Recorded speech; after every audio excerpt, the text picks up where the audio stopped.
नमस्कार मंडळी, सर्वांना श्री स्वामी समर्थ. स्वामी महाराजांच्या कृपेने तुमच्या मनातल्या सर्व इच्छा मनोकामना पूर्ण होत हीच महाराजांच्या चरणी प्रार्थना करते आणि आजच्या व्हिडिओला सुरुवात करते.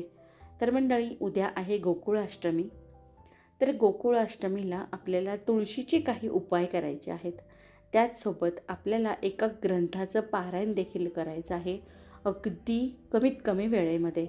तर कोणता आहे तो ग्रंथ आणि तुळशीची कोणती सेवा करायची आहे आणि सेवा केल्यानंतर तुळशीपत्र आपल्याला एका ठिकाणी जपून ठेवायचं आहे, तर ते कुठे ठेवायचं आहे ही सर्व माहिती आज आपण आजच्या व्हिडिओमध्ये घेऊन आलेलो आहोत. व्हिडिओ खूप महत्त्वपूर्ण आहे, त्यामुळे शेवटपर्यंत नक्की पहा. उद्या आपल्याला तुळशीचे काही उपाय करायचे आहेत ते सुरुवातीला पाहूयात. आणि ती कोणती सेवा आहे जी आपल्याला तुळशीची करायची आहे. तर उद्या आपल्याला उपवास असणार आहे, तेव्हा तुळशीला देखील उपवास असणार आहे. त्यामुळे आपल्याला तुळशीची पूजा करायची आहे. पण पूजा करताना आपल्याला तुळशीला दूध किंवा जल अर्पण करणे टाळायचं आहे. आपण दुरूनच तुळशीला हळदी, कुंकुम, अक्षता आणि फूल अर्पण करू शकतो. नैवेद्य देखील आपण दुरूनच दाखवायचं आहे.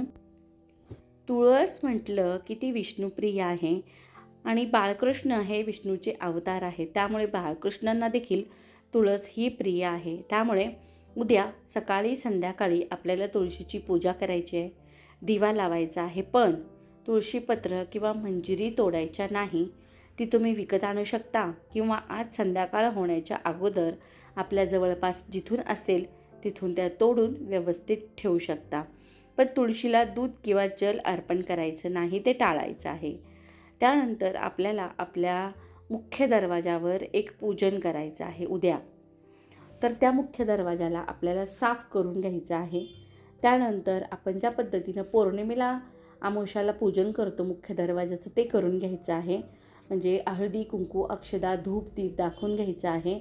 आणि आपल्या मुख्य दरवाजावर आपल्याला सहज शक्य होत असेल तर तुळशीचं तोरण बांधायचं आहे. आणि तुम्हाला तुळशीचं तोरण नाही मिळालं, उपलब्ध नाही झालं तितक्या तुळशीपत्र, तर एक तरी तुळशीपत्र आपल्या मुख्य दरवाजावर आपल्याला अर्पण करायचं आहे. मग तुम्ही उजव्या किंवा डाव्या कोणत्याही दरवाजावर ते अर्पण करू शकता. जिथे जिथे विष्णुप्रिय गोष्टी असतात तिथे तिथे लक्ष्मीला बोलवावे लागत नाही, तिथे ती उपस्थित असतेच. त्यामुळे उद्या आपल्याला मुख्य दरवाजावरती तुळशीपत्र अर्पण करायचं आहे. त्याचसोबत पौर्णिमेला आणि गुरुवारी शुक्रवारी आपण ज्या पद्धतीनं उंबऱ्याचं हळदीचं लेपन करतो ते देखील उद्या करायचं आहे. उद्या शुक्रवार आहे म्हणून दिवसभरात आपल्याला भरभरून सेवा करायची आहे. जसे जमेल तशी तितकी सेवा करायची आहेत. सेवेबद्दल आपण मागील 2 व्हिडिओ पण केलेले आहेत, ते तुम्ही पाहिले नसतील तर नक्की पहा, त्यामध्ये देखील मी सेवा सांगितलेली आहे. तर आता तुळशीची आपण कोणती सेवा करायची आहे. तर दिवसभरात आपल्याला बाळकृष्णाच्या मूर्तीवरती तुळशीपत्र व्हायचे आहेत. ते म्हणजे 108 किंवा 1000 तुळशीपत्र व्हायचे आहेत. आणि ते देखील आपल्याला विष्णू सहस्रनामावलीमध्ये जी नावे आहेत विष्णूची, ती नावे घेऊन आपल्याला तुळशीपत्र अर्पण करायचं आहे. 108 किंवा 1000 तुळशीपत्र आपल्याला लागणार आहे. त्याची व्यवस्था आपण आजच करून ठेवायची आहे. आणि जर तुम्हाला विष्णू सहस्रनामावली नाही उपलब्ध झालं तर तुम्ही ओम नमो भगवते वासुदेवाय नमः या मंत्राचा जप करत तुळशीपत्र व्हायचे आहेत. 108 किंवा 1000.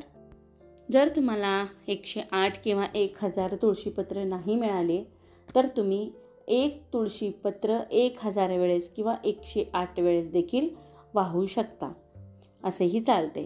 त्यानंतर दुसऱ्या दिवशी ते 1000 पैकी किंवा 108 पैकी किंवा एक तुळशीपत्र उचलायचं आहे आणि आपल्या तिजोरीमध्ये ठेवायचं आहे. जिथं आपलं मौल्यवान सामान असतं तिथे ठेवायचं आहे. तुळशीपत्र हे विष्णुप्रिय असल्यामुळे ते लक्ष्मीला देखील प्रिय आहे. त्यामुळे आपल्याला तिजोरीमध्ये तुळशीपत्र ठेवायचं आहे. त्यानंतर आता आपल्याला कोणत्या ग्रंथाचं उद्या पारायण करायचं आहे ते पाहूयात. उद्याचा दिवस हा गोकुळाष्टमी, श्रीकृष्ण भगवान बाळकृष्ण यांना समर्पित असल्यामुळे आपल्याला उद्या संक्षिप्त भागवत या ग्रंथाचं पारायण करायचं आहे. श्रीमद भागवत हा जो ग्रंथ आहे त्याचं सार म्हणजे संक्षिप्त भागवत हा ग्रंथ आहे. श्रीमद भागवत हा ग्रंथ पारायण करण्यासाठी 7 दिवसांचा कालावधी लागतो. त्यामुळे तितकासा वेळ आता प्रत्येक सेवेकऱ्यांकडे नसतो. म्हणून गुरुमाऊलींनी संक्षिप्त भागवत हा ग्रंथ आपल्यासाठी उपलब्ध करून दिलेला आहे प्रत्येक केंद्रांमध्ये. आणि हा ग्रंथ वाचण्यासाठी मोजून 1 ते 1.5 तास लागतो.